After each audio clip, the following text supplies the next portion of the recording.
My dears, hello to Twitch, hello to TikTok, and hello to YouTube. We are going to continue our Catboy story from yesterday.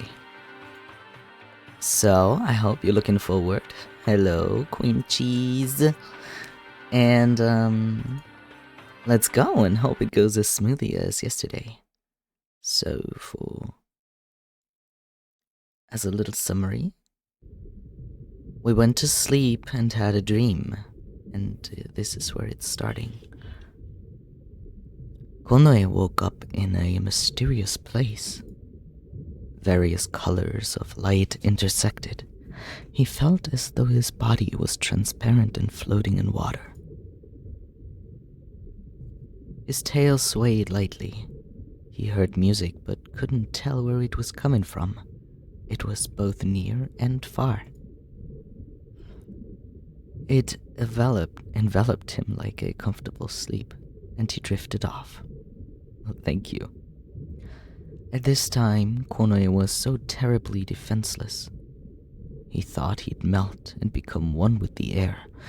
When he started to think about this, he began to hear, in the midst of the distant music, the sound of a beating heart. Aishe.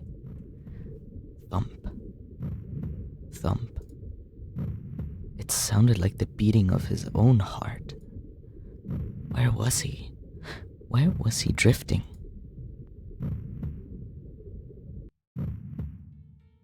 Suddenly, his vision painted green.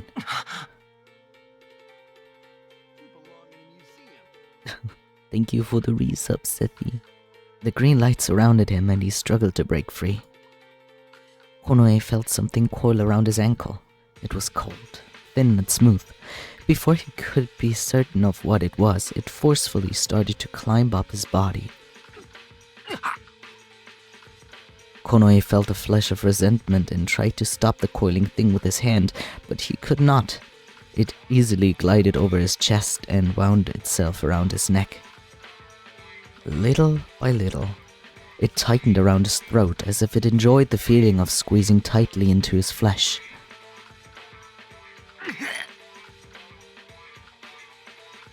Konoe was choking.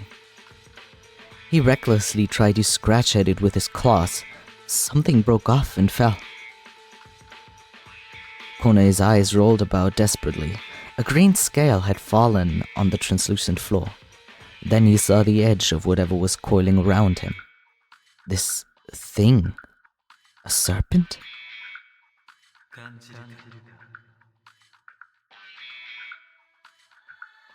A voice suddenly echoed in his head. Konoe felt a wet, cold touch against his cheek. The snake's head was right beside his face. Its sharp eyes stared at him. Its tongue, as red as blood, flickered. The voice kept sounding in his head.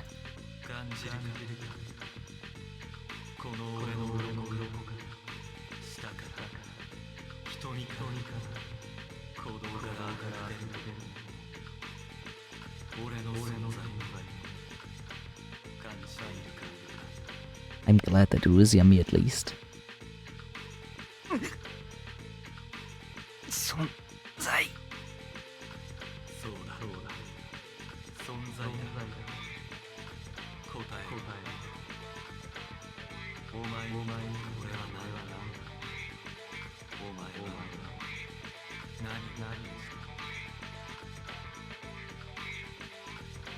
Even if asked that, it was difficult to think when it hurt to breathe.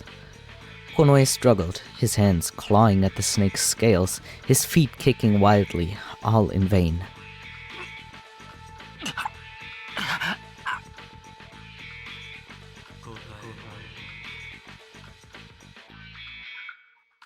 The snake demanded it from him still. Its coils did not loosen. Konoe tried to cling onto consciousness.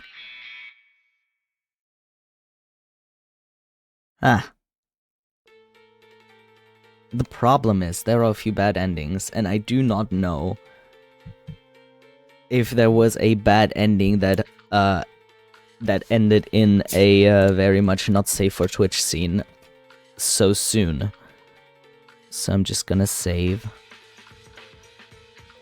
A joyful impulse surges o'er the snake, painfully strangles the heart. I mean, we could probably die here.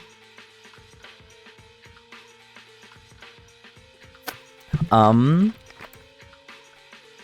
gonna say a joyful impulse surges. Konoe could make no sound. He only vaguely imagined his answer. The snake suddenly loosened its grip on his throat. Had it read his thoughts? Konoe fell down and coughed intensely.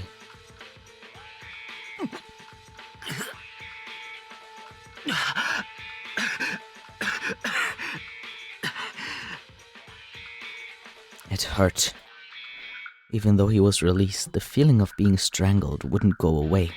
On the contrary, it seemed like the grip on his throat kept tightening, like it was trying to squeeze it into nothingness. The green snake slid off his back. It seemed to be laughing at him as it raised its head in the shape of a sickle.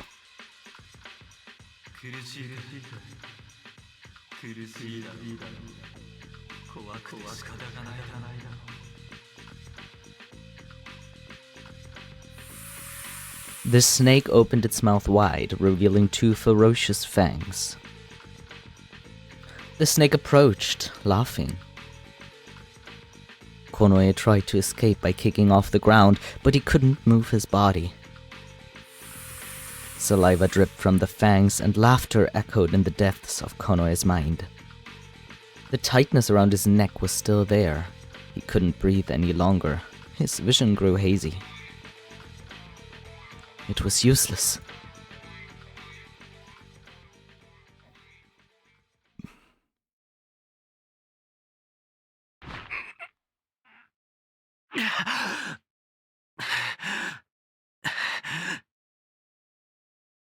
Konoe jumped out of bed.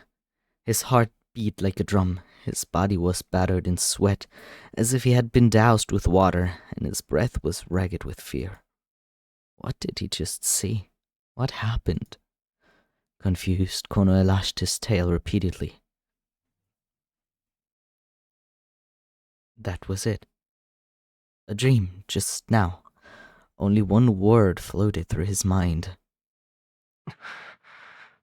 Yume. Saying it aloud, Konoe understood the meaning of the word. His strength left his body. He released a deep sigh. Dream. Was it really a dream? It had to be. Such a place didn't exist in reality after all. However, Konoe swallowed and brought a hand up to his throat. Glimmering green scales, thin pupils, a wide open mouth, sharp fangs. The after image was so vividly burned into Konoe's mind that it hardly felt like a dream. Better not choke, said he. What do you feel? Answer, the voice echoed in his head. As Konoe remembered it, his settled heartbeat once again sped up. The snake might still be near. Konoe unconsciously began to search for any trace of it.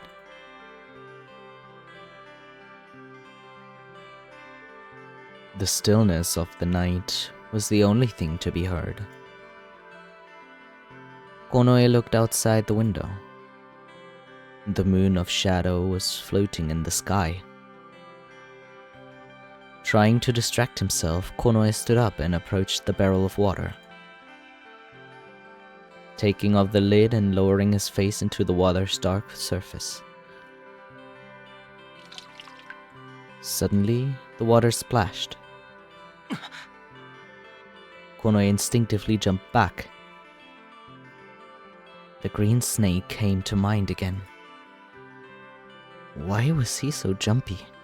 It was just some water splashing. Konoe persuaded himself to approach the barrel again. He gently poked the water with his fingertip. For a moment, Konoe waited.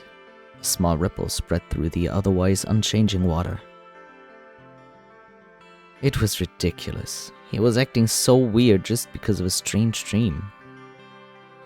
Feeling better, Konoe caught his breath and then lapped up some water. It was sweet, and he noticed that he was more thirsty than he thought, most likely from the sweating.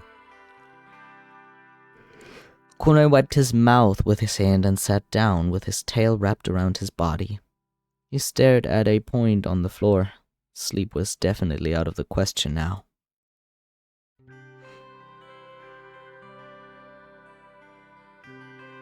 Konoe wasn't able to sleep for the rest of the night and groomed himself until the morning light began to shine.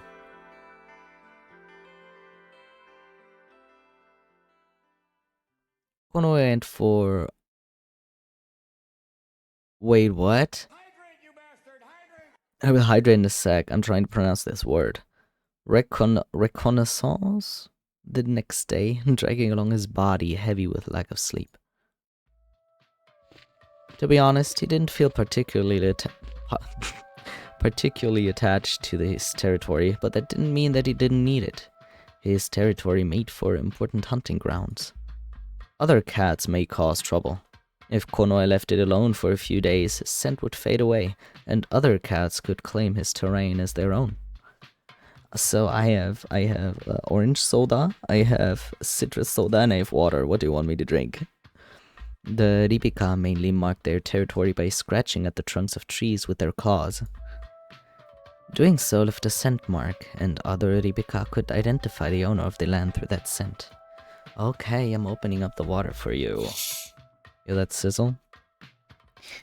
You know, I love these old-ass 3D generated backgrounds. It's so crazy.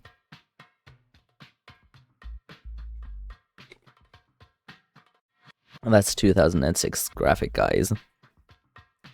But no matter how many scratches you left on a tree, the strength of your scent would always tell others whether or not you were away. Thanks to Konoe's lack of sleep the night before, the Moon of Light's rays hurt his eyes. His thoughts felt hazy and it felt difficult to even move his eyes.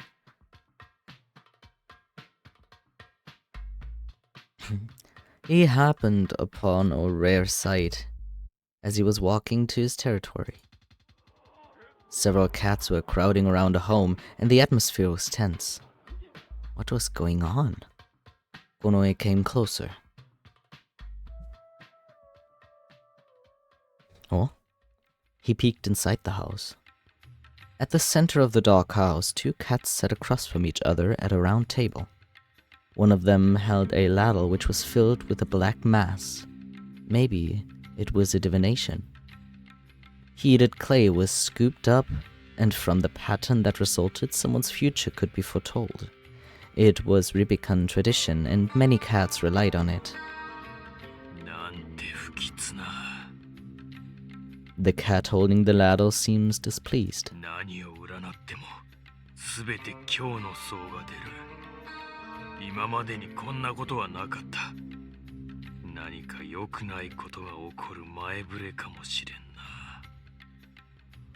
The cats that were looking at the entrance of the home lost their composure. Konoe usually didn't care for fortune-telling, but he shook faintly when he remembered the dream he had. Maybe they were connected. Konoe felt uneasy about that for a long while. Konoe gazed at the contents of the ladle. A white design stood out on the surface of the impure black mud. Konoe looked then to the cat holding the ladle. The divining cat saw him, narrowed his eyes, and snuffled.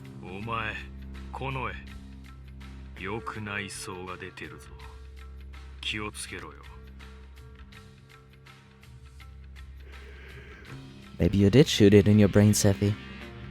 The cats at the table all turned to him at once. In Kaoru, it was widely known that Konoe was an orphan. Along with his unsociability, Konoe also kept himself distant from all the other cats. Therefore, Konoe felt a distinct sense of resentment from the cats that looked at him now. "You're still here?" He thought he heard such a voice. Konoe silently took his leave. I still want to cosplay him, I swear.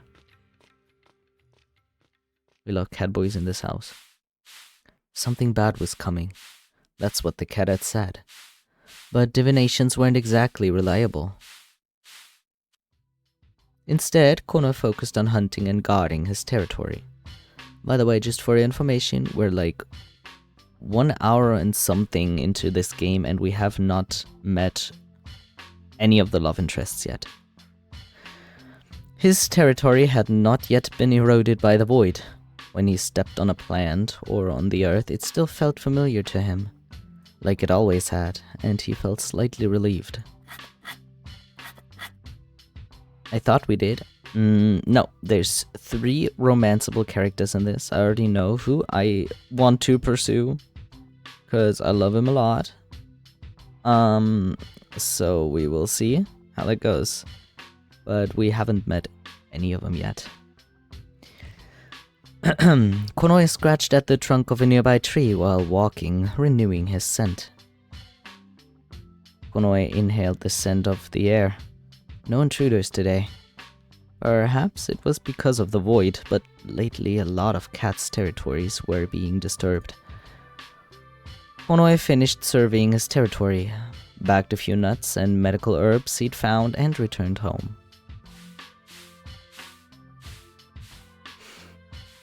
The day passed just like any other.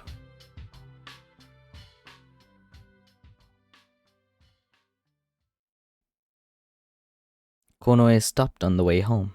Several cats left the house where the torch had burned yesterday.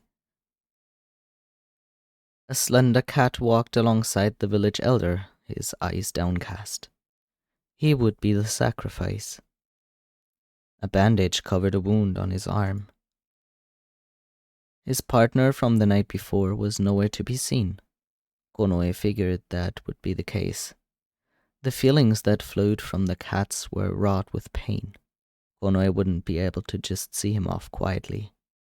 After this, the sacrifice would go to the home of the elder. He'd purify himself, hold a ceremony to bring peace to his soul, and then... The thought was unbearable, and Konoe looked away. The sacrifice never looked up, but his ears were determinedly turned downwards. Forwards, sorry. The ceremony would be held at midnight. Those who wanted food gathered quietly at the home of the elder.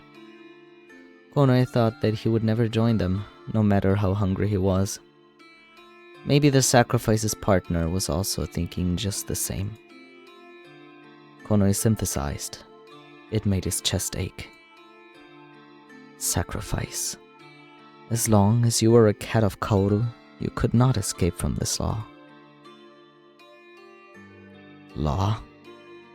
Suddenly a feeling of anger surfaced. Something about this law was odd. The elder chose the sacrifice. It was unfair. He ate and then decided who should be eaten next. Konoe cursed him in his heart. He didn't understand why he was so angry. Perhaps it was because of what he saw the night before. This method existed because people were starving. It was necessary if anyone wanted to survive. It was the only way. He understood. He understood it. Konoe clenched his fist, nails digging into his palm, and walked away slowly.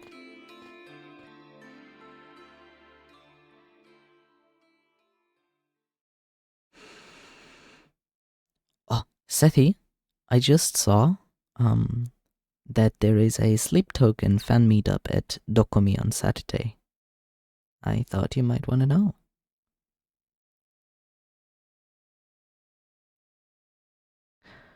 At last, Konoe reached his home. Suddenly he felt uneasy. Sure we can. He raised his ears and looked ahead. There was nothing odd about the place.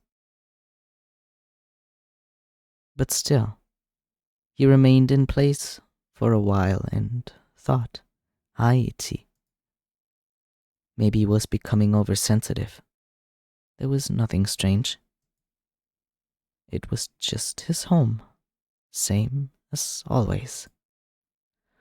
Konoe walked towards the entrance. Oh, there's a Kingdom Hearts meetup on Saturday, too. He held the door open with his hand and looked at his surroundings just to be sure. There was nothing. No sounds, no traces of activity. Konoe exhaled a bit. Nothing to worry about.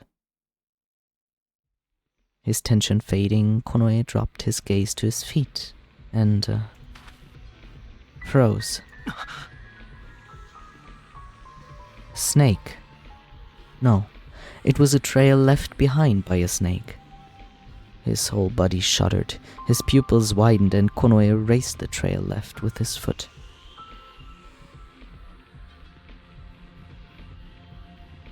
For a moment, his vision was dyed green, as if the memory of the dream came back to him. Yes, please make some tea. His throat closed up and Konoe felt as if he was choking, so he put a hand to his neck. That dream, or was it reality?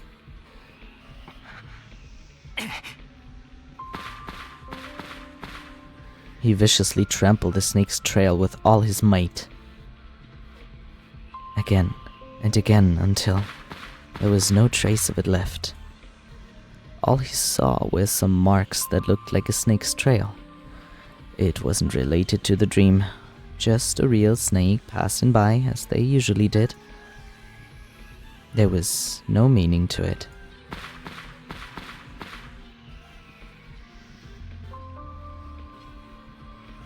Konoe pulled himself together. He slowly closed his eyes and took in a deep breath. Since yesterday, things had begun to feel strange.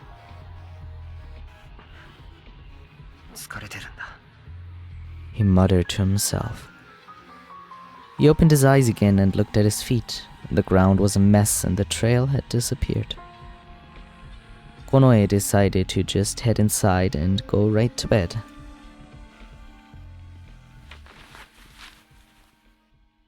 Konoe set traps at the window and doorway just in case.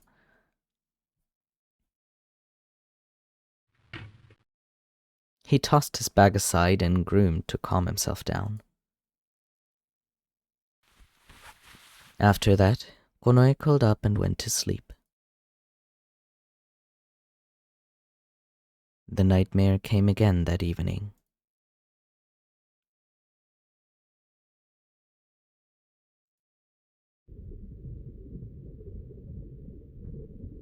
Konoe was in that mysterious place again.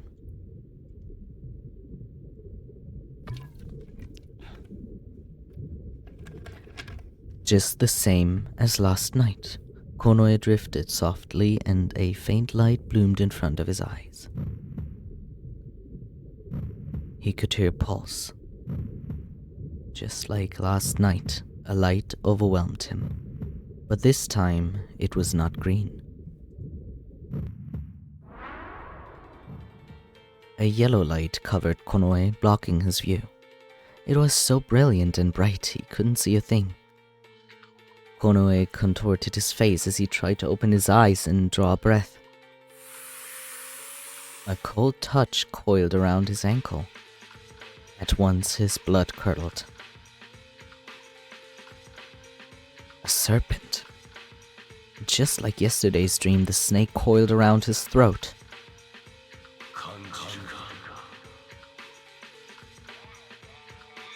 A voice echoed in his head. Out of the corner of his eyes, Konoe saw the head of a yellow snake. He raised his hands and tried to claw the snake off his neck. But to Konoe's surprise, the snake did not tighten its grip when he struggled. Its tongue flickered out, fluttering over Konoe's cheek and neck. It gave him chills. It was such an odd feeling. The snake's tail deviously came up and raised the hem of his shirt.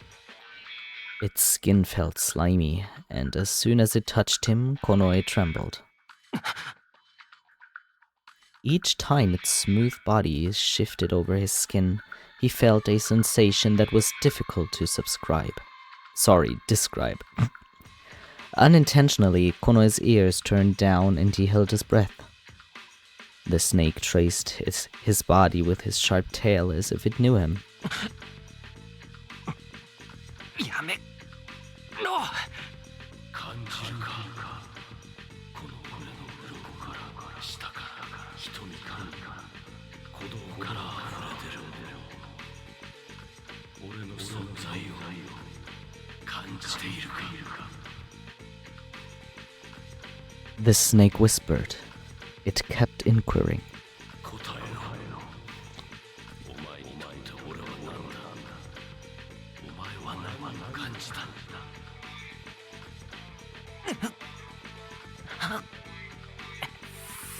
Konoe's body reacted to the stimulation violently, as if it were no longer his own.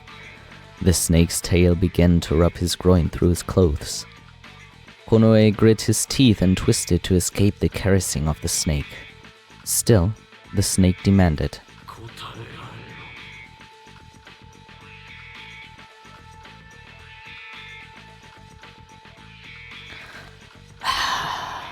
ろ No, I don't want to close.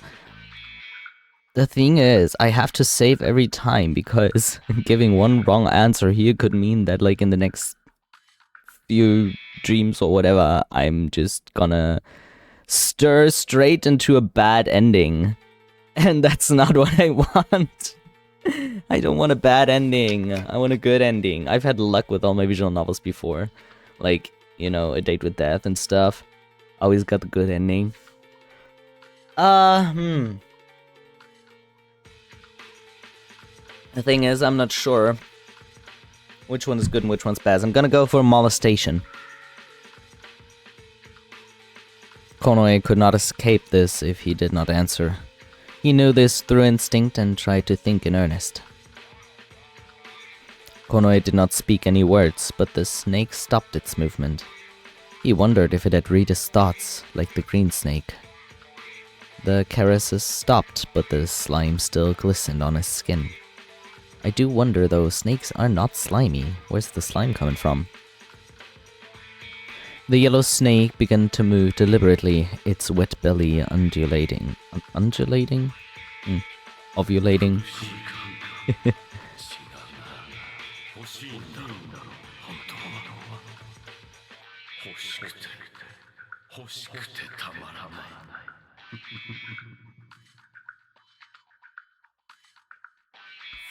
The snake opened its mouth wide and laughed, tormenting Konoe.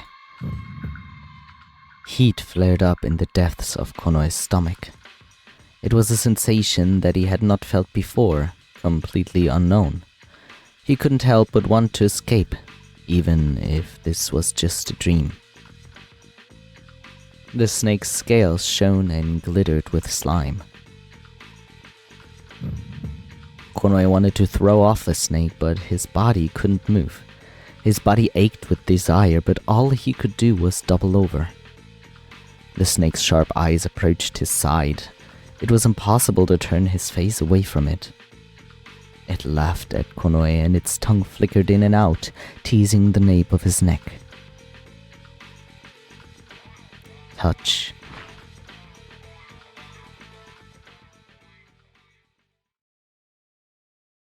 Konoe jolted awake. He stared at the ceiling, hearing his own rough breathing. He had had the same dream again. This time it was of a yellow snake. Konoe sat up slowly and put a hand on his forehead. His whole body was drenched in sweat. He felt something odd on his arm and touched it. A chill ran down his spine. There was something slimy on his skin. Konoe scanned his surroundings with his eyes. Nothing in the traps he'd set up at the window or door, the only places anything could get in or out. Nor was there anything on the floor by his bed. Was it a dream? Or... He thought about the meandering trail on the ground in front of his home. Had the snake entered at that time? But the snake from tonight was a different color than the one yesterday. Did that mean that two of them had come into his house? Maybe there was a small hidden crevice somewhere through which they passed. He needed to settle down for a bit. Certainly, it was true the snake in his dream came out. It was a shockingly vivid dream. That was all he could say.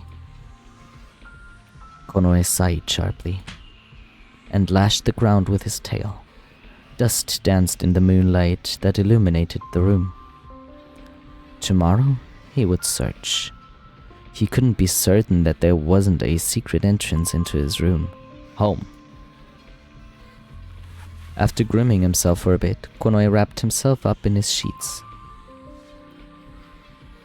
A cloud covered the moon of shadow which hung above the window. He felt bad, foreboding that made him uneasy. A bad foreboding. The following day he would face the reality of his recent dreams.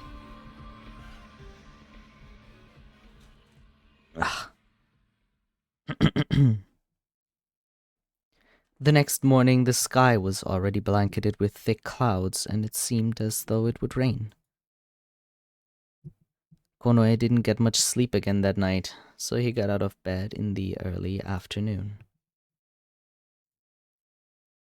He couldn't shake the thoughts of the green and yellow snakes, and as a result he felt irritated.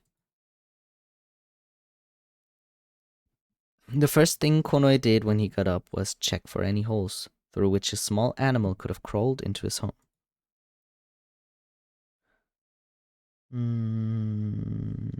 But there were none to be found. That's sad, said he. Annoyed, he scratched at the ground. Konoe was about to get up and head out when he heard something striking on his door. Konoe listened closely. It seemed that someone was outside. Taking a low profile, Konoe silently approached the door. He pressed his back to the wall and watched. The other person was still there.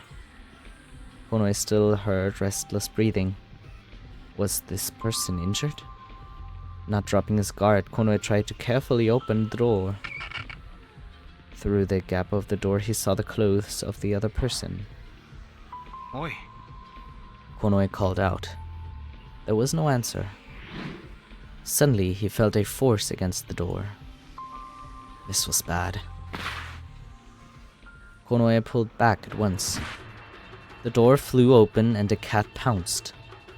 The cat was heaving for air and had an aura of bloodthirst around him. His ears were laid back flat and Konoe furrowed his brows. It was gone. The cat's left ear was missing. The cat exhaled a threatening breath and looked up. Konoe unintentionally gasped. The cat's eyes glared at him with an intense light, but it was only the right eye. There was a black hole in the place where his left eye should have been. Even though it was hollowed out, it didn't seem like an injury. It was just like the left ear. It just stopped existing.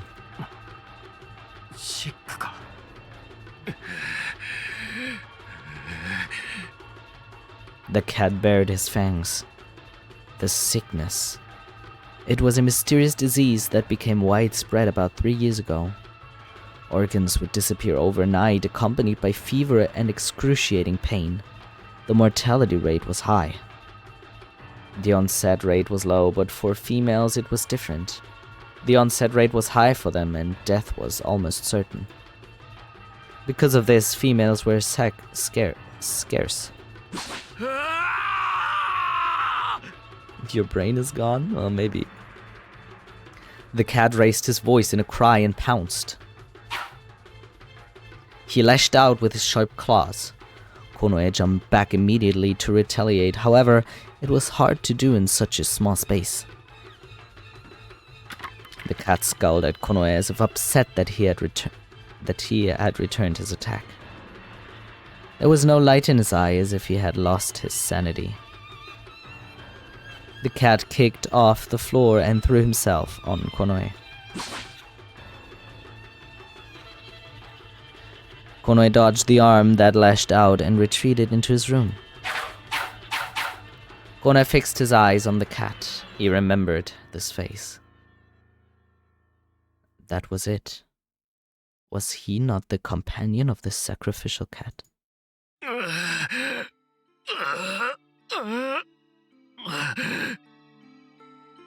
The cat's anger boiled over and he growled. Konoe didn't want to fight him. He felt feelings like sympathy sped through his chest. This is very 13-year-old in early 2010s angst fanfic. I mean, this is from 2006. The other cat lost his companion and had now developed the sickness himself. He was angry. But behind that, stagnating deep within, was endless sorrow and despair.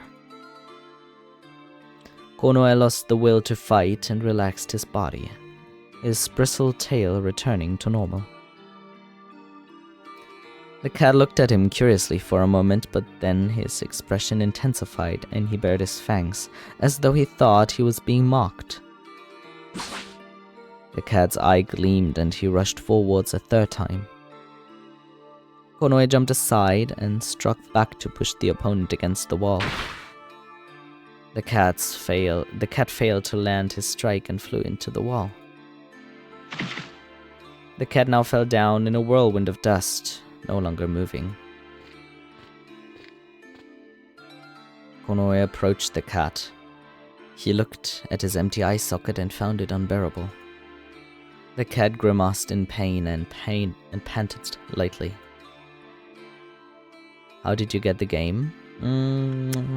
There was a little instruction sheet document online with all the required links and stuff, and I kind of modified my PC a little for that. Konoe crouched down and tried to touch the shoulder of the fallen cat. He felt hot. The cat seemed to be running a fever. He trembled but did not resist him. Konoe couldn't leave him like that. He intended to take him to the shamanic healer.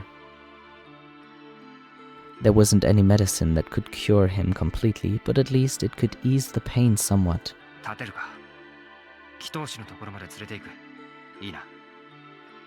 The cat shook his tail instead of answering with his voice. Konoe left the home while carefully supporting the other cat's body. Sweat dripped from the cat's skin, and from his rough breathing it was easy to tell that he was in a great amount of pain. Konoe was startled as he walked towards the healer. There were other cats crouching down and moaning throughout the village. There were people missing arms, legs, tails, and ears. It was an onset of the sickness. Until now, there had never been so many infected. Either way, Konoe only intended to get this cat to safety, so he headed for the home of the healer.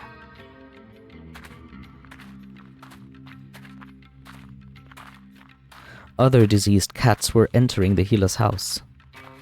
The aged medicine man was completely exhausted by the situation and grumbled that this was the first time there had ever been an outbreak like this. The other cats in the house were whispering about whether or not this might have been a curse, a consequence from taking so many sacrifices. They were talking about leaving for Ransen. In Ransen, they didn't have sacrifices.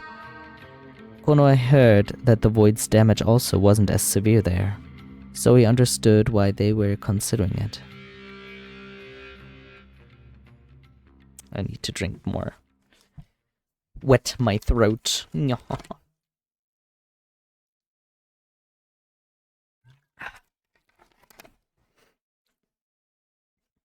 By the time Konoe went home, the moon of light was setting beyond the horizon.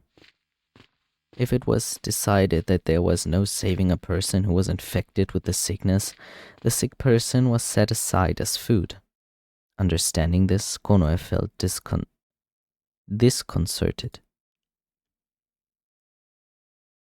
A melody floated on the wind. Konoe stopped and looked back. Do we get introduction to one of my favorite characters in this freaking game now? Yes! Oh my god! I love him. A lone cat was leaning in the shade under a tree. The cat was wrapped in several layers of clothing. A hood shrouded his face in shadow. He carried a lute and strummed the strings with his fingers, humming a song and bouncing his tail to keep time. I love his tracks so fucking much. It was the poet. On certain days, the poet would wander in and sing freely and then disappear without a trace. He's playing a lute. Before the void came, no one in Kaoru bothered to listen to him. They'd had little interest in anything outside of fighting. But now, it was different. Everyone left their home to listen to him sing. The songs of this whimsical musician healed the cat's deteriorating hearts. The Ribika could not read the language of toucans.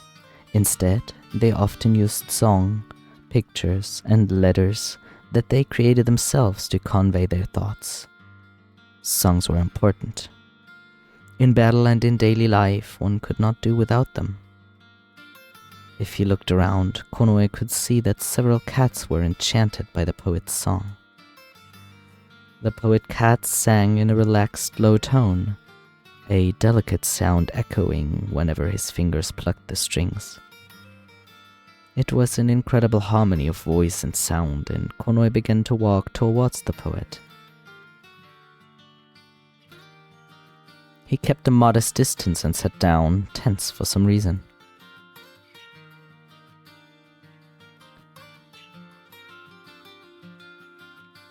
This intensity with which my body burns feeds on bitterness and sweetness. Every time I say that name, every time your image is imprinted into my mind. Oh fuck, that was too fast. Sorry.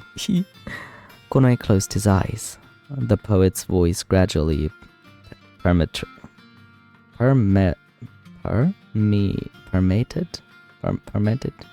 his ears, and a mysterious comfort soothed him from within. The melody of the lyrics rolled over his head. He blankly thought about their meaning. The poet put away the past and told a dreamlike story through its songs. Love.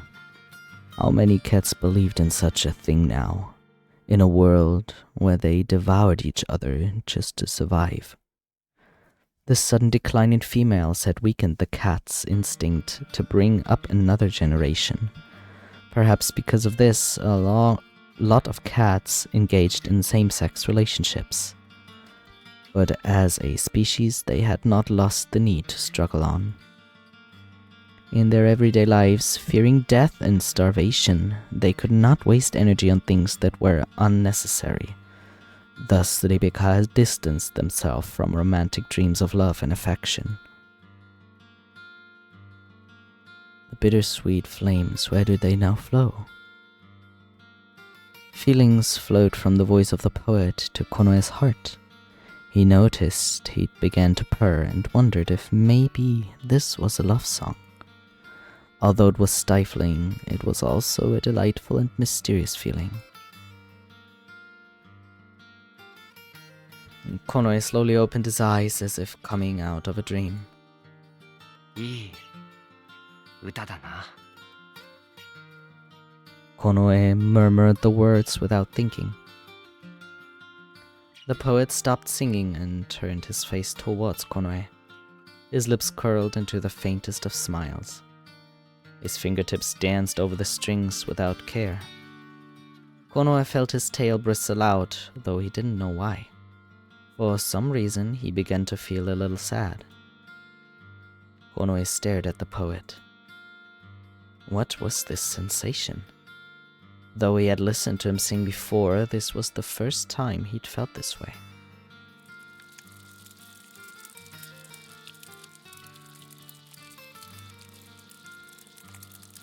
Afterwards, the poet sang more songs about lost love and fierce battles.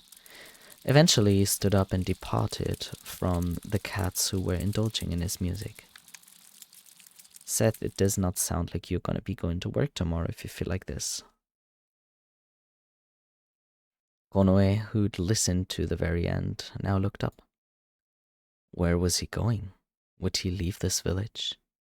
Konoe stood up. あの The poet looked back. Konoe had only called out on impulse. Now he didn't know what to say. Will I see you again? Are you going elsewhere? It was strange. Konoe wanted to meet him once more and couldn't keep from worrying. The poet regarded him in silence. Konoe looked down, thinking of all the things he wanted to say. また His sentence didn't continue. It wasn't entirely transmitted. His tail dropped. But the poet smiled at Konoe. He nodded faintly. Konoe's ears perked as he watched the poet. The poet turned his back and left without a sound. Should he take the nod as an affirmation? They hadn't exactly exchanged words. In fact, nothing had been said at all. And still, Konoe was certain. We will meet again, Konoe thought. When he looked up at the sky, the thick clouds had cleared and the moon of shadow floated there, shining clearly. Konoe sighed and started walking home. In the depths of his chest, traces of sadness and pain still ached.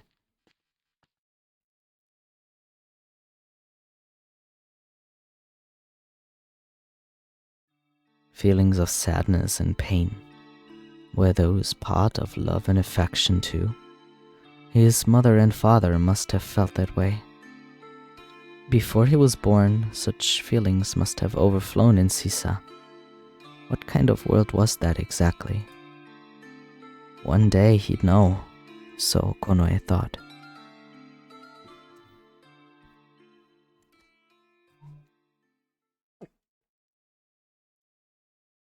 After 2 evenings, the nightmare returned a third time. Oh.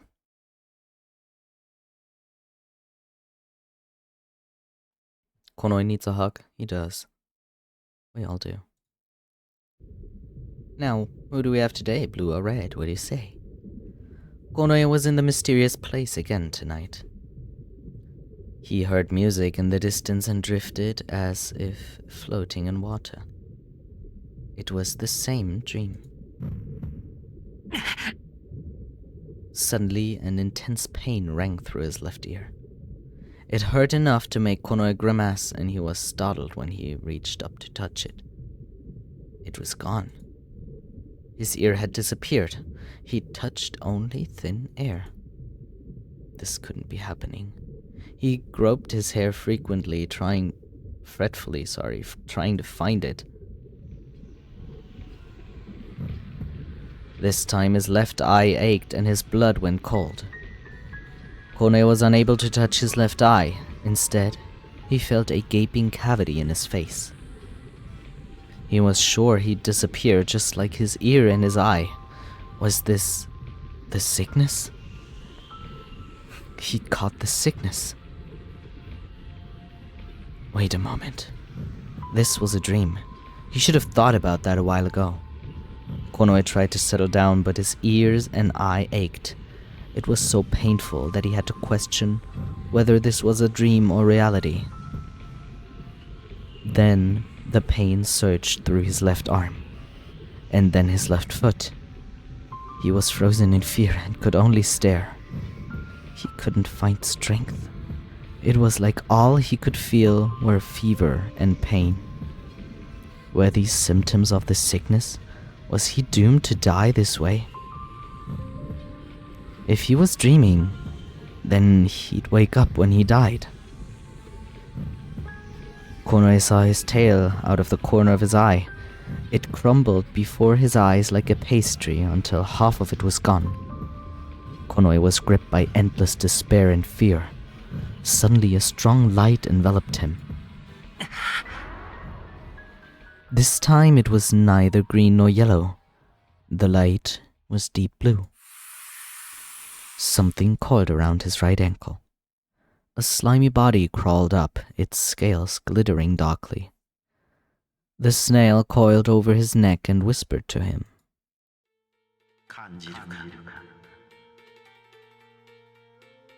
It didn't constrict him, but Konoe was gripping with feelings of sadness. Even though he didn't want to cry, the tears came anyway.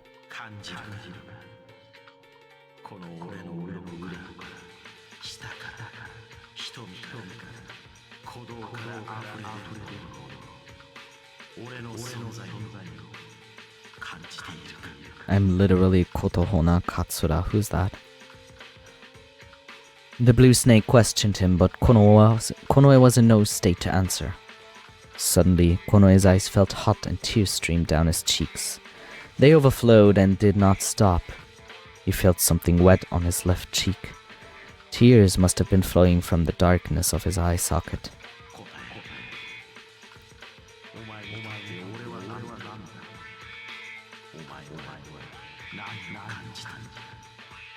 You feel sadness.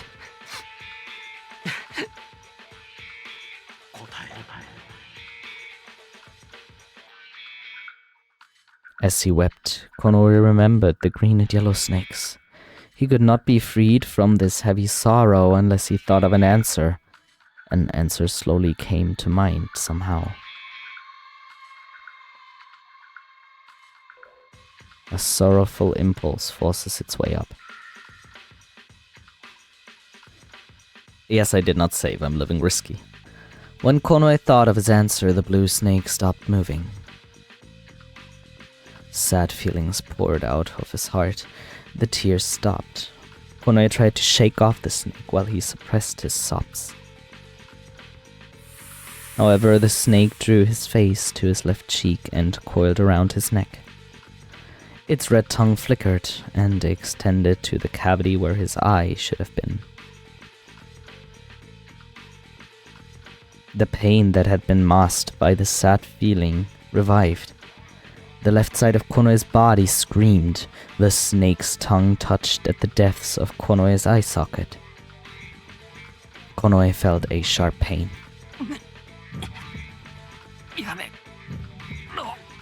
He groaned through gritted teeth. The snake slithered over the left side of Konoe's body as if pitifying the parts he had lost, comforting him. But even if the touches were meant to be kind, Konoe could only feel pain. Pain like his nerves were laid bare.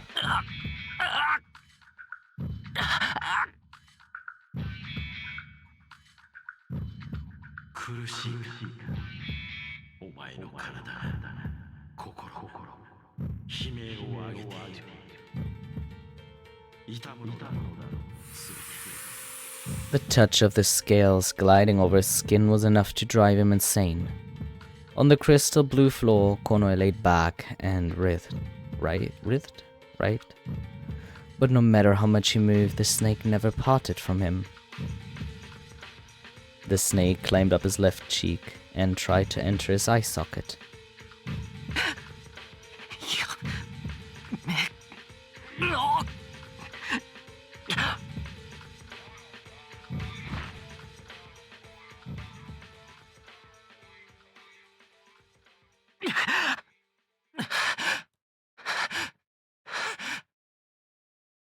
Konoe jolted awake, his thoughts a disorganized mess. It had been 3 days and 3 nights. His body was stiff with fear, and he lacked the strength or willpower to get up. Fearfully, Konoe raised his right hand to touch the left side of his face, and felt a warm, rounded surface against his palm. They were there. Eye, ear, arm, foot. He let out a deep sigh.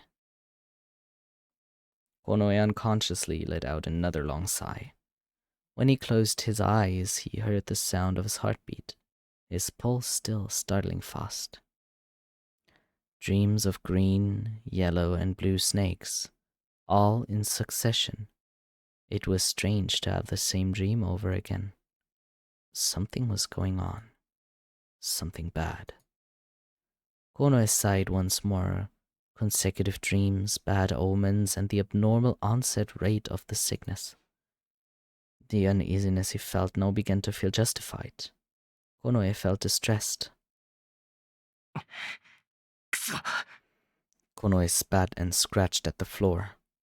Every night he felt the snakes crawling over his skin, and the feeling was so unpleasant he just wanted to tear his skin away.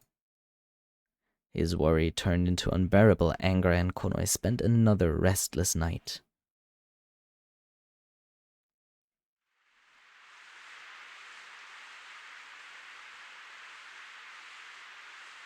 The next morning, Konoe awoke with a strong thirst and hot flashes. He touched his ear. Hot. He seemed to be running a fever. He felt heavy, and even moving his ears felt difficult. His mouth felt parched. Konoe wanted to drink some water, so he crawled out of bed. The world seemed to shake. Konoe leaned against the wall for support. The barrel of water was just a couple of yards away, but it suddenly felt so far. No good. Konoe decided to move again, only after he rested himself a little more, and returned to bed, winding his tail around his body. Breathing harshly, Konoe looked up, out of the window. The sky was dark and rain drizzled down. He considered jumping out into the rain to cool his body and quench his thirst, but then Konoe felt that it would only make his symptoms worse in the long run. He closed his eyes instead. Bro has not been sleeping for 3 nights straight. Only the sound of rain echoed in the darkness as he closed his eyes. He hated humidity, especially when it clung to his fur, but he didn't mind rainy days. When it rained, the entire world was drenched. From the branched out trees to the flowers, everything got wet during times like these. The void, the starvation, and the weird dreams about snakes, they all seemed like occurrences of a distant world. Time alone gave him comfort. The blazing heat in his body seemed to subside when he calmly assimilated into that rainy world. Konoe opened his eyelids slightly. His thirst had reached its limits, and he considered getting up soon to get a drink of water. He heard a modest knock at the door. Konoe just stared at the door in silence, watching his surroundings. Ah! It's our boy! Behind the door, he heard a familiar voice. He slowly raised his body from the bed. Yes, Tokino. The door opened quietly. Tokino peeked inside. As soon as he got a good look at Konoe, his eyes widened. コノエ、どうしたんだよ。お前こそどうしたんだよ、急に。俺はちょっとこっちの方に用があったから、ついでに立ち寄ってみたんだけど。何？熱があるの？ Tokino hurried inside. He set a wet basket down on the floor and ran up to Konoe's side. Konoe felt a cold hand on his ear. あちち。うわあ、すごい熱。なんでこんなになるまでほっといたんだよ。昨日まではなんともなかった。今朝起きたらもうこんなだったってこと？ああ。なんか変なもの食べたりしたんじゃないのか？こういう時は、ああ、そうだ。Tokino hurriedly rummaged through his basket. 熱冷ましの草持ってたはずなんだよな。先に水もらってもいいか。Konoe struggled to speak clearly. His words were slurred. あ、喉乾いてるのか。そうだよな。うん、わかった。Tokino picked up a wooden tube that he had tied to the basket, removed the lid, and held it out to Konoe. Konoe took it and drank. He'd meant to return it, but before he knew it, he had emptied the whole thing. Though it was lukewarm, the water quenched his thirst just the same. Konoe wiped his lips with the back of his hand and gave Tokino an apologetic look. Tokino laughed as he took the empty vessel, smiling to show he didn't mind at all. 悪い。そこの樽に入ってるの汲んでっていいから。全然。困った時はお互い様。さあ、薬出すから寝て寝て。Hi, Asher. Tokino gently pushed Konoe's chest back and made him lay back in bed. He searched in his basket again, this time pulling out some slender grass. これこれ。ちょっと苦いけど我慢しろよ。効くからさ。これ飲んで寝れば一発だよ。Oh, good to know. Maybe like this. That could work. Konoe bit some of the grass that Tokino handed him. Bitter. The bitter flavor spread throughout his mouth and Konoe's eyebrows furrowed. Tokino shook his head earnestly. You better eat it. That's what this expression said. Konoe reluctantly tossed the grass into his mouth, trying not to chew it too much before swallowed it. よーし、よく頑張った。Tokino nodded happily. 子供かよ。水くれ。The bitterness made Konoe grimace and numbed his lips, so he covered them with his hands. Tokino drew some water into a flask and handed it to Konoe, who drank it up quickly. When Konoe finished drinking, Tokino sighed and furrowed his eyebrows. 俺さ、いつか絶対こうなると思ってたんだ。何が？なんとなく危なっかしいなとは思ってたんだよな。この絵、一人暮らしだしさ。今日はちょうど俺が寄ることできたからよかったけど、今度来てみたら死んでたとか、やめてくれよな。You could end up dying or something. Tokino's face went from joking to serious. そんなことあるわけないだろ。本当かな。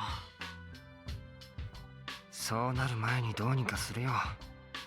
そんなつまらない理由で死にたくない。そっか。そうだよな。Tokino nodded with relief and stood up. 明かりつける？暗いし。なあ。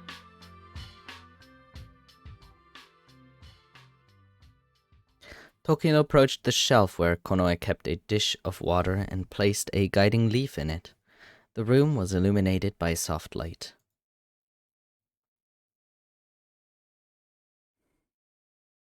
All right, Shay. Tokino sat down beside Konoe again and Konoe slowly exhaled. He noticed that he felt relief too. He had gotten used to Tokino and was sure that he felt so relieved because Tokino was there with him. Konoe thought of it as an unexpectedly good thing. Rain fell softly.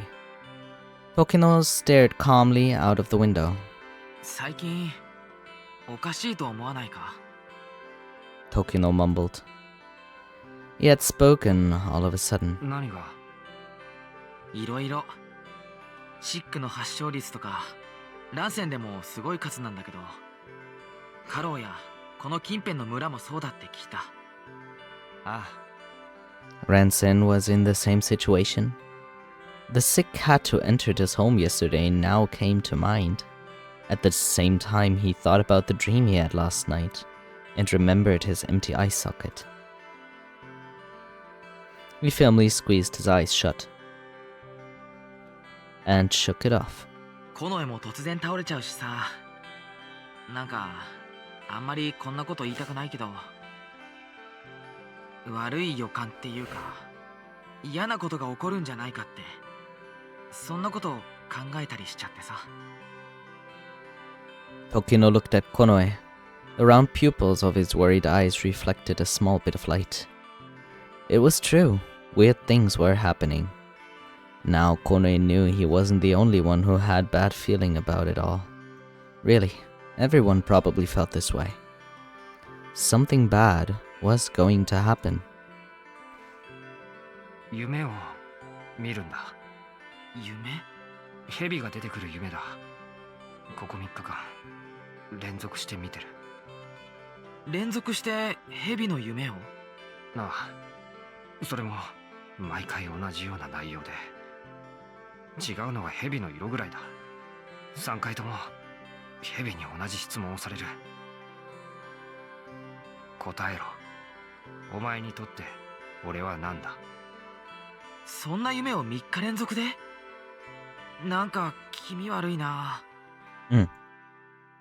Tokino's face was hesitant. While Konoe spoke, the thought of these dreams came back, and he shook his tail in irritation. おかげでろくに眠れない。体調崩したのもそのせいかもしれないな。そっか。If possible, Konoe had thought about not sleeping tonight. He might have that dream again. In these dreams, the pain felt too real. He was afraid of going to sleep. ひどく気持ち悪くて疲れる夢だ。Tokino waved his tail, his ears lowering. この絵、ひどい顔してる。相当辛いんだな。クイムの実持ってきてるからさ。それ食べて元気出せよ。ああ。Tokino stretched his hand towards Konoe and covered his eyes, wrapping him in a warm, gentle darkness. 今日はいい夢が見れますように。I mean, one light is still missing. The soft voice sounded in the darkness and Konoe let out a sigh of relief. The hand covering his eyes pulled away and he could see Tokino there, smiling as if he was a bit embarrassed. 俺も悪い夢見たときさ、こうやって母さんにやってもらったんだ。おまじない。 That's so cute. そうか。ごめん。Konoe's curt answer seemed to startle Tokino and his ears turned down. He seemed to have forgotten that Konoe's parents were gone. 別に。 Tokino was still apologetic, but Konoe really didn't mind it. 時間は大丈夫なのか？ Tokino only happened to drop in occasionally because of business. He nodded reluctantly. うん。そろそろ出ないとなんだけど、大丈夫？何が？いや、だって心配だからさ。大丈夫だよ。子供じゃないんだし。そっか。Tokino nodded and gave him a nuzzle. It was an affectionate gesture and they both purred softly.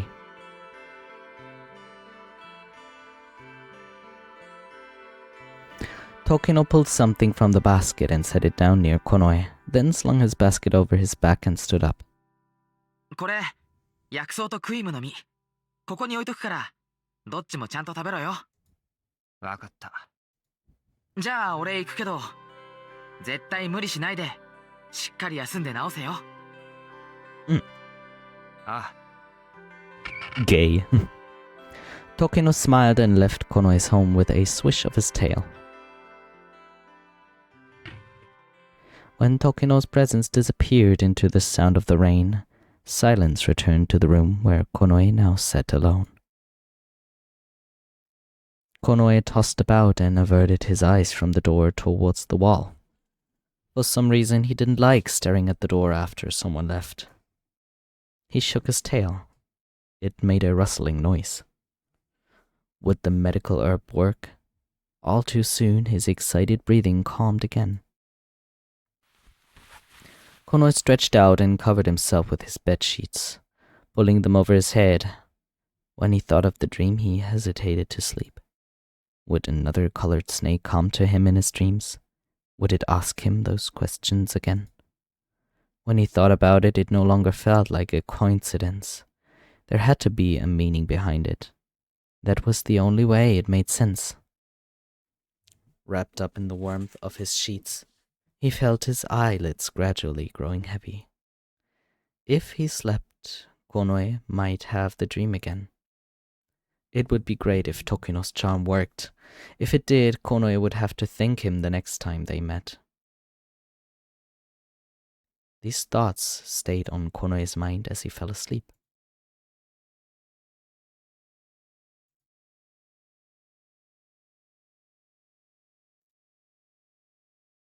The fourth night, the dream came after all.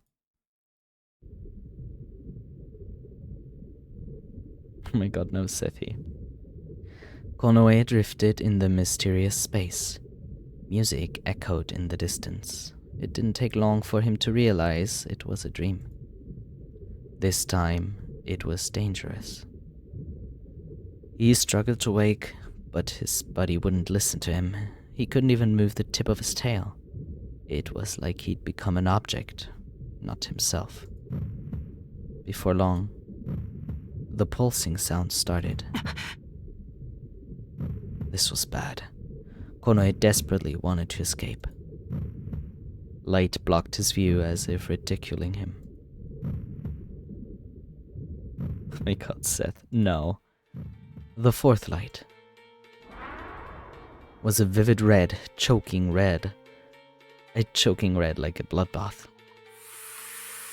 A wet touch coiled itself around his ankle. It was a serpent, probably a red serpent. It was impossible to break loose. The snake slithered up his body just like the other three. The snake whispered in his ear.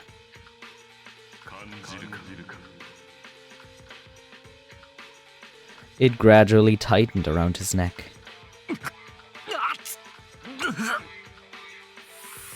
When the red scales touched Konoe's skin, they burned like a branding iron. Konoe furrowed his eyebrows and trembled.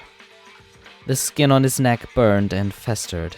Even if he tried to grab it and pull it free, his palm sizzled and singed.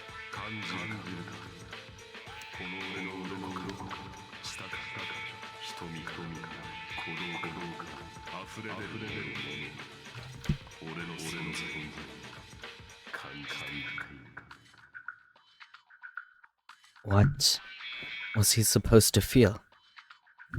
It was so hot that Konoe thought he'd prefer to just be strangled to death.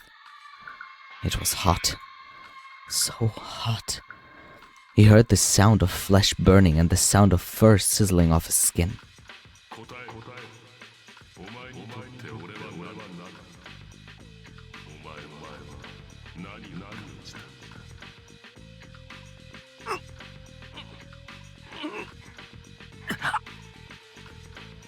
Konoe scratched at the snake's body, but his fingertips only smoldered. The scales he scraped off scattered and fell to the ground.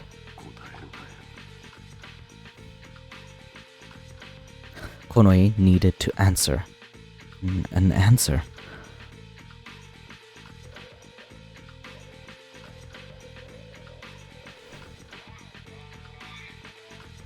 Ah, shit, whoops. Accidentally left the...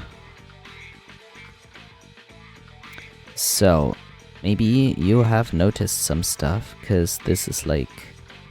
I forgot what it was. It wasn't like the 7 deadly sins. It was like 4 sins of humanity, because we got like sadness, anger, lust, and... I'm not sure, was it envy? No. But, yeah. Hi, Kami. An impulse of wrath surges up. As soon as Konoe thought of his answer, the red snake loosened.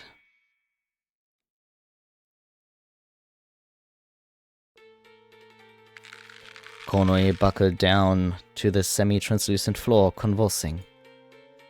It was painful. It was probably the most painful of all these dreams so far. When he touched the festering wound on his throat, a sharp pain ran through him.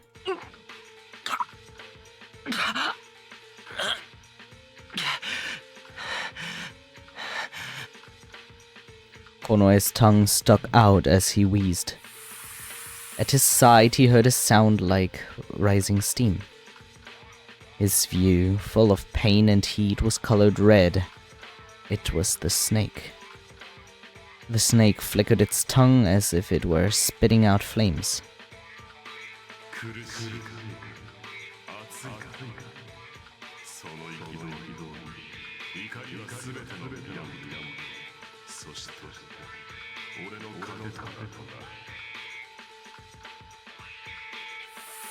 The snake glided on the floor to approach him. Even if he wanted to escape, Konoe's body felt like it was on fire and he couldn't move. It would be over soon. If it was like the other dreams, it would be over soon. Konoe closed his eyes and waited for it to end. The heat of the serpent moved even closer, but...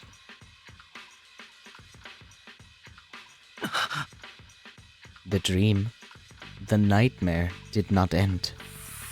The serpent coiled around Konoe's neck and raised its head on his cheek. He heard a voice clearly in his ear.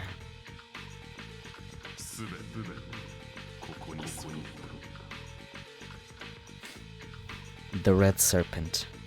It tried to part Konoe's lips and enter his mouth.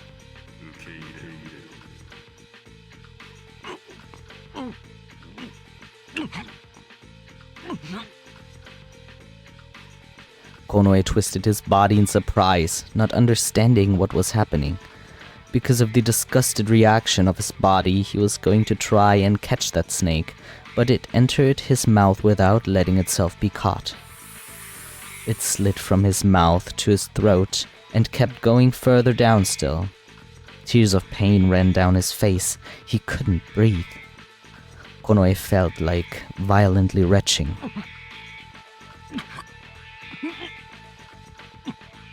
The snake wiggled its body. Out of the corner of his eyes, he saw the red tail disappear into his mouth. The feeling of the foreign body inside his throat faded away. Konoe's ears lowered and his tail felt weak, and he lay down exhausted. Saliva dripped down from the corner of his lips. The dream had not ended. The red snake entered his body and disappeared. He couldn't tell how much of it was a dream. Was it really a dream? Through the red space, he heard the rustling of fabric. Konoe's fur bristled. He knew those three colors all too well, and his eyes widened. Serpents, green, yellow, and blue. The three colored snakes slithered on the floor to him. He tried to get up to flee, but his body didn't have any strength left.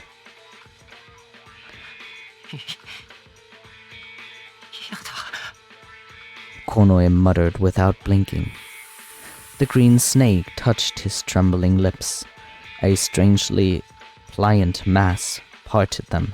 The green serpent slid down his throat.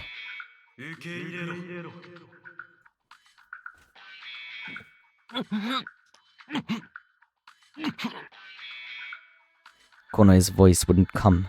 His throat was blocked. He felt dizzy, nauseous, and shed fearful tears. They all united and searched.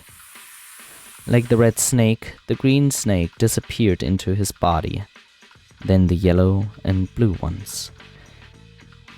He closed his eyes, having no will to open them again. Maybe he didn't want to look. His mouth was forced open, his tongue forced aside. Filled with hatred and humiliation, Konoe shed tears. His nose burned, his trachea was pushed open. He heard the wet sound of something sliding against his esophagus. He thought that if it were pushed any further, it would be wrenched apart.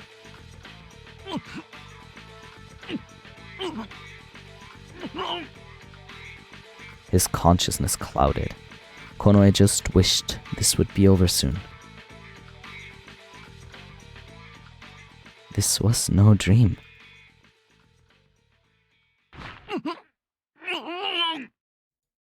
Suddenly, Konoe came back to consciousness. He looked up at the dark ceiling. When Konoe jumped up, he immediately covered his mouth with both hands to stifle his cry, and he breathed roughly, his shoulders rising and falling. His skin was damp with sweat. Hatred welled up. I know, Sethi. The snakes. Were they inside his body? Such a thing was just stupid. He was being ridiculous. One hand groped at his stomach as he thought about this. Konoe clearly remembered a long body passing into him through his throat and the touch of scales. 4 had entered into his body. He felt like something wiggled in his belly, and a chill ran down his spine. The chill became more severe and turned into intense nausea. Konoe remembered the snakes disappearing one by one into his mouth. Dream or reality, it did not matter. He wanted to claw his stomach apart. Konoe covered his lips with a trembling hand and crawled out of bed. He couldn't make it outside in time and fell down, vomiting on the floor. Even as he emptied his stomach, the nausea did not stop. He was possessed with a hatred and fear that rose in his throat. Konoe thought that something about his state was strange. Something was wrong. With his body? No. With something more vague. Like his feelings, his consciousness, his emotions.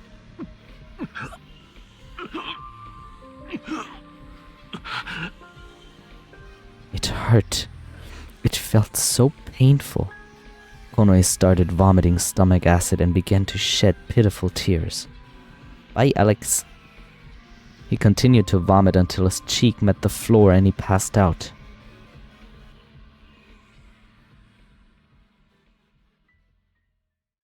Smelling earth, Konoe lightly opened his eyes. The floor was right under him. He seemed to have lost consciousness and had fallen on his face.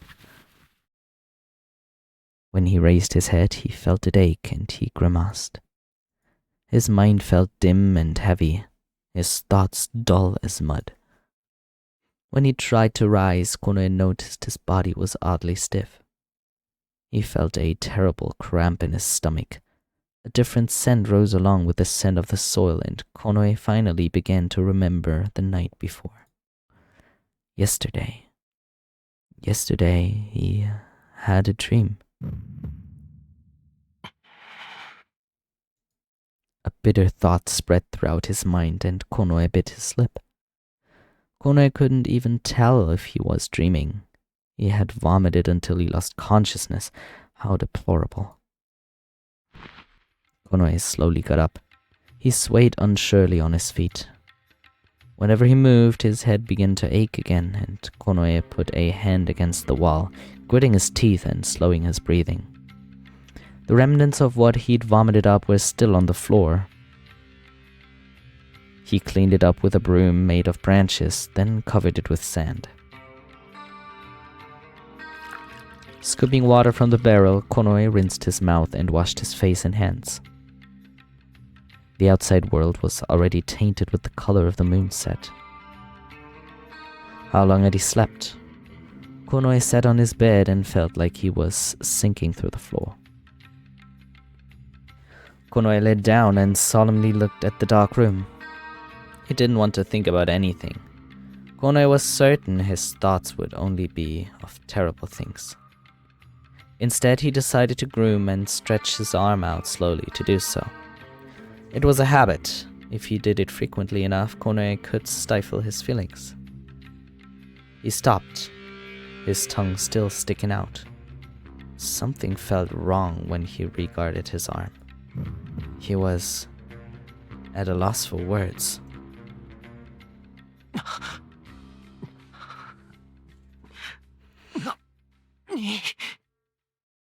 There was something on his arm. It danced on his skin and looked like a mark. It stood out clearly, and even rubbing it with his other hand didn't make it fade. Since when did he have this? He certainly didn't have it yesterday. It must have happened while he was unconscious. The pattern drifted all the way to his wrist, on both his left and right hands, and on his feet too.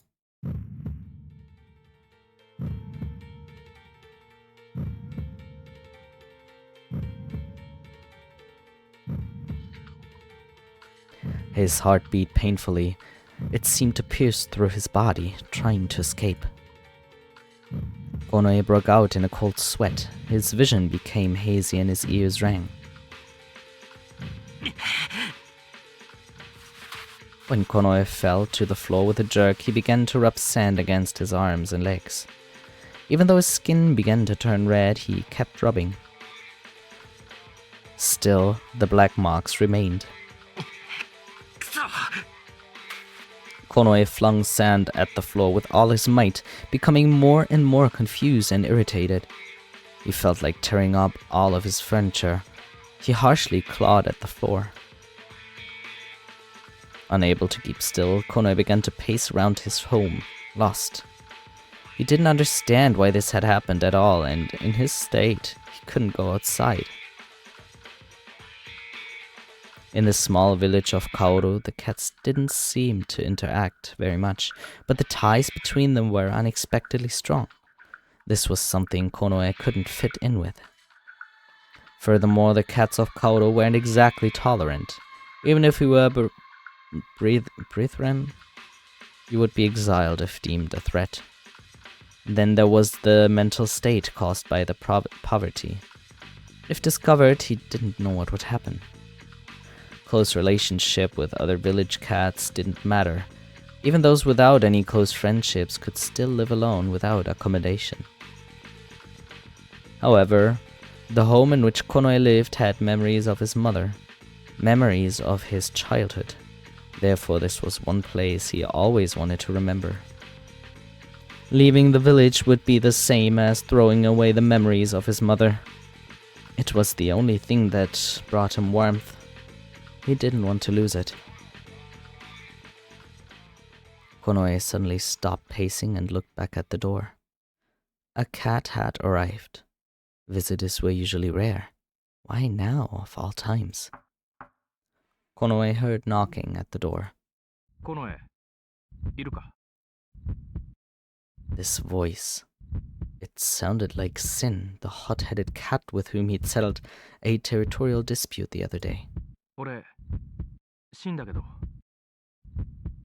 いるんだろ? Konoe considered pretending to be out, but it was too late to hide the signs of his presence. His presence had already been given away. Sin knew he was inside. Konoe approached the door. 今手が離せない。後にしてくれ。His voice was hoarse. He felt thirsty and his heart kept pounding in his ears. Please leave, he prayed. But he already felt that Sin had a hand on the door. The hair on his body stood up. 大事な話だ。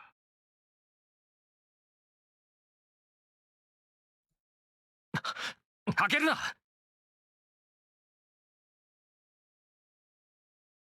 なんだよ。具合でも悪いのか? Huh. Konoe made a fist, his palm sweating. He pushed his head against the wall and closed his eyes tightly, then opened them and stared at his dark room. Was this how cornered prey felt when fleeting? His breathing sounded rough. Konoe shook his tail to vent his frustrated feelings. When its tip came into view, he almost cried out. He covered his mouth with his hands at once. His tail was a white one, tinged with brown at the tip. But as it was shaking in front of him now, it was pure black.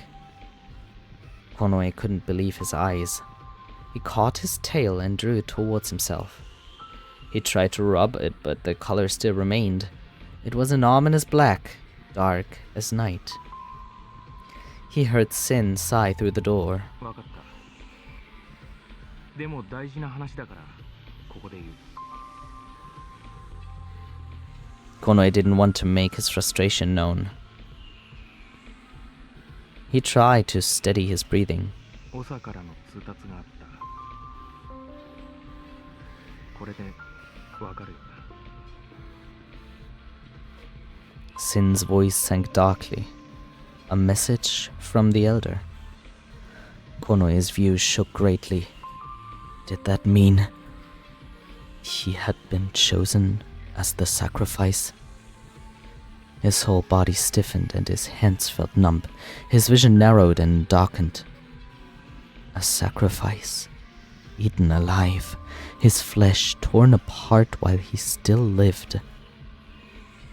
Rent by the fangs of starving cats, consumed down to the bone. 掟には従え、それが民の義務だ。そう伝えろと言われ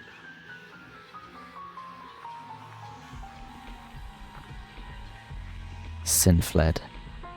For Konoe, it was a death warrant. He had begun to shake desperately. He was chosen as the sacrifice. At such a time, especially at such a time. After his body was purified, it would be eaten. Where would they start? Would they start with his fingers? Would they start with his stomach? Or would they start with his neck? Konoe thought about that and laughed. Obey the rules?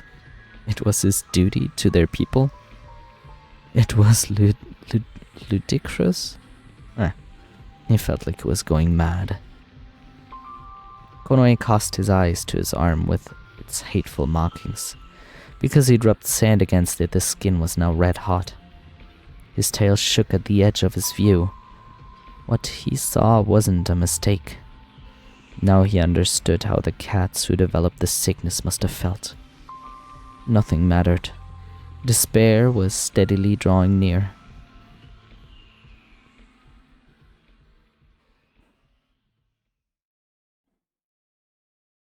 Konoe felt gloomy and gave his colored tail an absent-minded look. The night was dark, and he didn't make any light to illuminate his dark home. He thought that his tail might disappear into the darkness. Not just his tail, his whole body. What about his ears? He was alarmed. Were his ears like this too?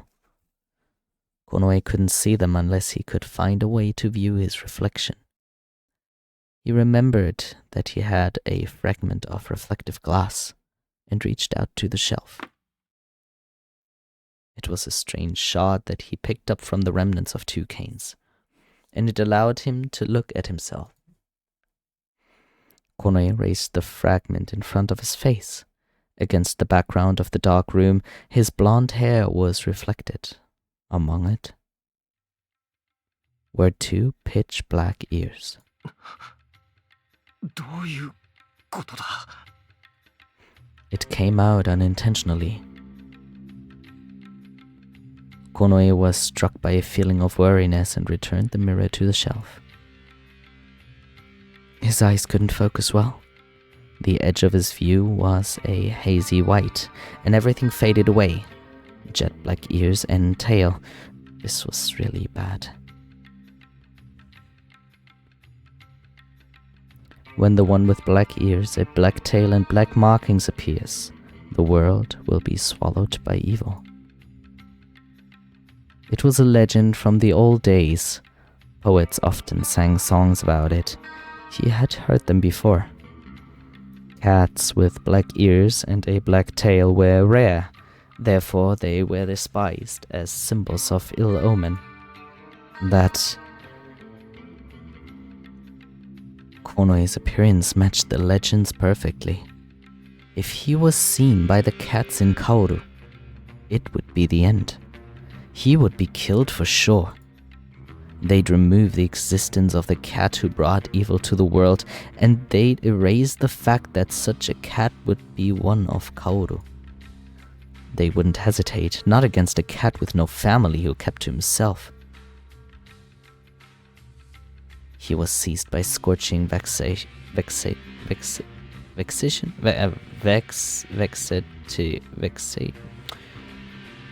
What is this word? He was, yeah. No matter how much he exhaled, the heaviness that collected in the depths of his stomach did not disappear. What should he do? What? His disgusting black tail shook greatly with frustration. It was like a dark snake. Konoe thought about just tearing it off. Snake. Konoe had almost forgotten about the dream because of the series of events that had happened. It was difficult for him to think anymore. The snakes, the dreams, the markings, his ears and tail, they all assailed his thoughts. Konoe approached the barrel of water and dunked its face in it without minding the sloshing water that spilled over. Konoe forced himself to drink. When the lukewarm water sank into his stomach, he calmed down a little. Whenever he cleared his throat, his heated thoughts seemed to calm. He raised his head and stared at the trembling surface of the water. Looking like this, he couldn't go outside. What could he do? Konoe felt helplessness. Yeah. There was only one choice. Konoe dipped his fingertip in the water. What should have been lukewarm felt awfully cold.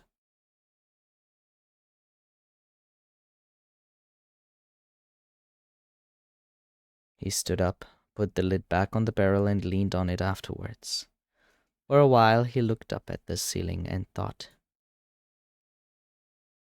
He had to flee the village.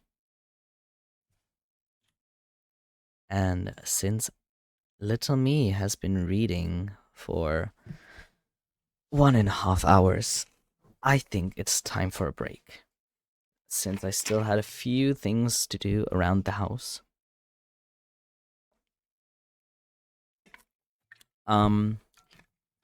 I will be finishing up Lamento here today. I'm still gonna be up for Phasmo later, but yeah.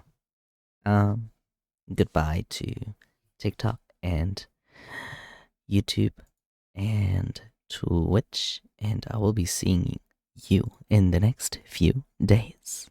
Goodbye.